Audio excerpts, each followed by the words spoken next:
Balik-balik Toyota Alphard. Tapi hari ni mesti kawan-kawan kena tahu tentang Toyota Alphard yang aku nak cerita. Okey, nombor satu, kereta Toyota Alphard model yang kita lihat ni adalah model AGH30 ataupun GGH30. Yang mana model ni start tahun 2015 sehingga tahun 2022.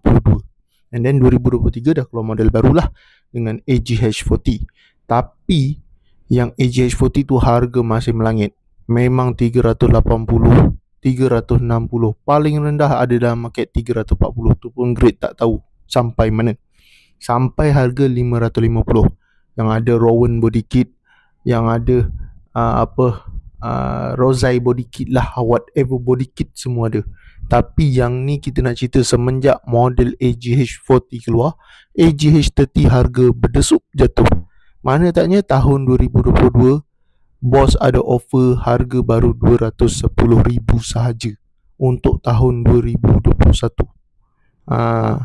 Tapi untuk kawan-kawan yang nak cari kereta Toyota Alphard SC spec tahun 2021, harga baru 210,000, memang kita ada tawarkan untuk incoming stock, yang mana kereta ni senang kata dalam condition grade original, mileage kita bagi original dan juga report original. Yang penting kawan-kawan tak kena tipu.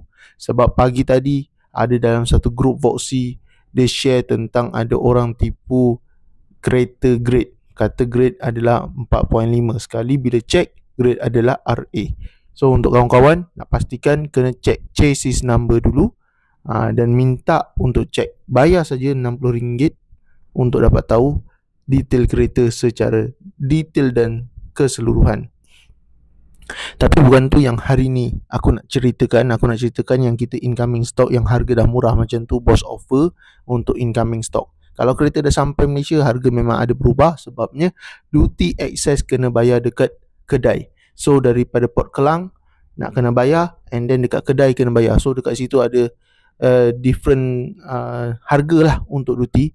Untuk yang nak jimat memang kena buat pre-order. Based on report, kita akan jujur. Itu saja. Okey, jangan lupa like, share dan komen dulu. Berminat 017 714 5604 guys. Okey, bye bye. Assalamualaikum.